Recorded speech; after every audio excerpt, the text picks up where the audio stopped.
Let me tell you something. Never make a gospel appeal to people's emotions. Never. Never. That's why we don't have some kind of an emotional appeal here and play all kinds of schmaltzy music in the background. I don't want you to do anything because we work your emotions up. Never appeal to people with any kind of gospel appeal that is directed at their emotions. Why? Because you can manipulate people's emotions. And frankly, most people have issues in their lives that make them sad.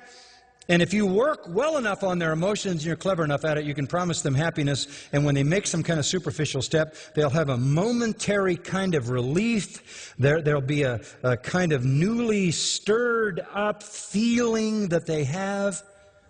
Oh, now God's on my side. Now I'm going to heaven. This is wonderful. And you've accepted me and you've embraced me. And may not signify anything at all. The world is full of people who would like to be happy. Agreed? The world is full of people who would love to be accepted and loved and go to heaven. If you appeal to the emotions, you're going to get emotional reactions.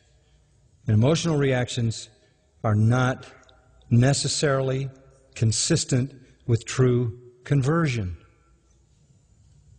Warm affections, newly stirred up. Look, there are so many people who have gone through this route. I'm telling you, this is what we all grew up with kind of in churches. A lot of us, where they would play this music. You turn on television.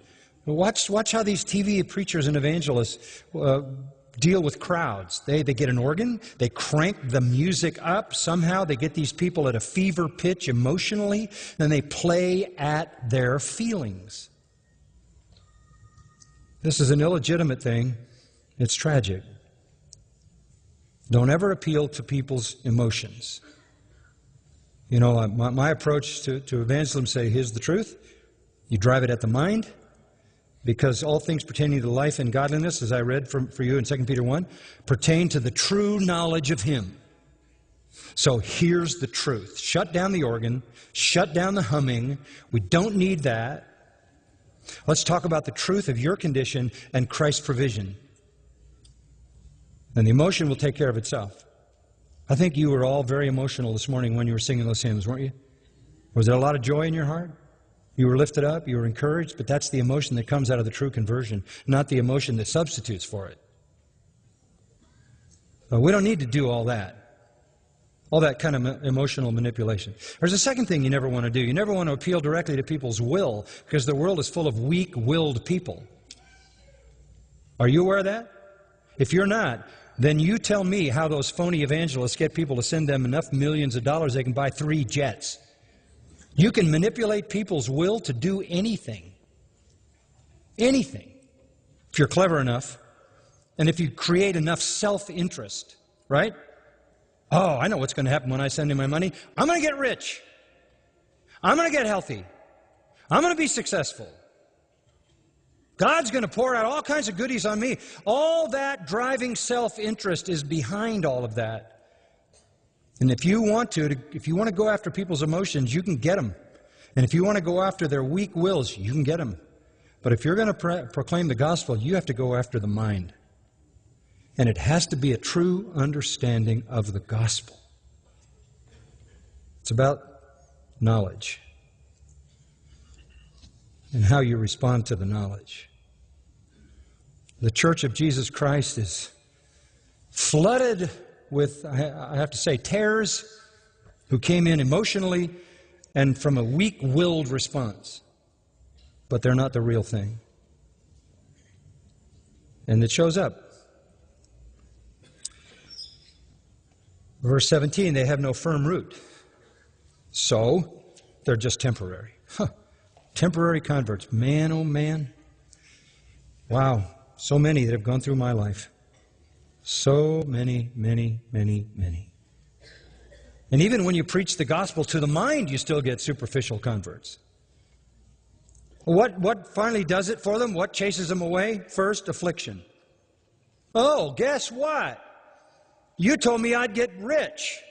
You told me I'd get healed.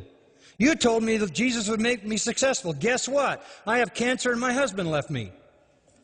I'm out. Any kind of pressure. Thalipsis is the Greek word. If it's not real, the pressure will prove it. That's why Peter says, and it's so important, that trials prove your faith. That's why you long for trials, because when you come out of a trial and you have experienced an enduring faith, that's giving you assurance.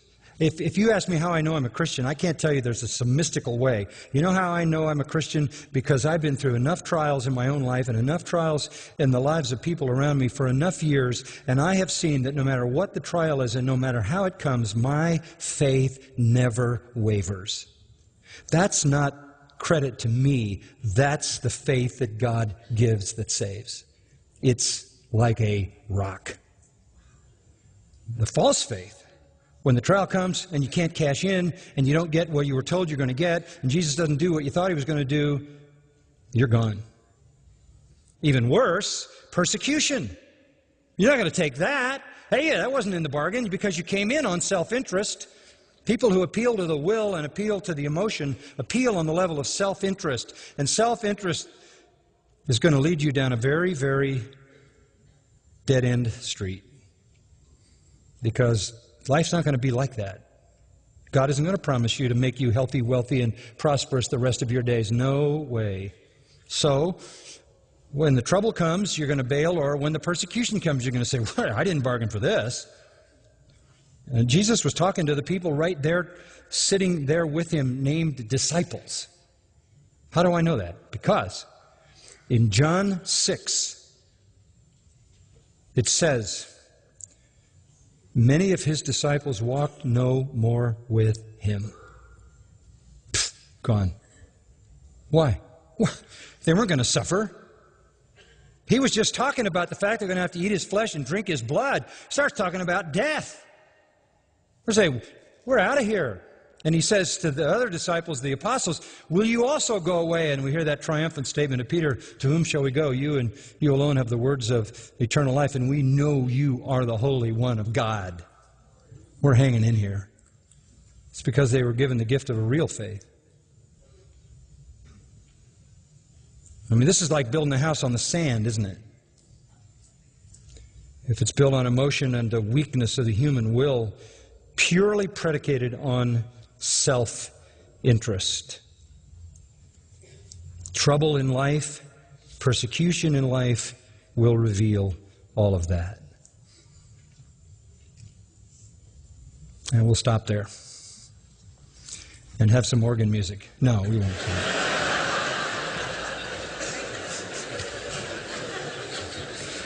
So we will, Steve, if we will.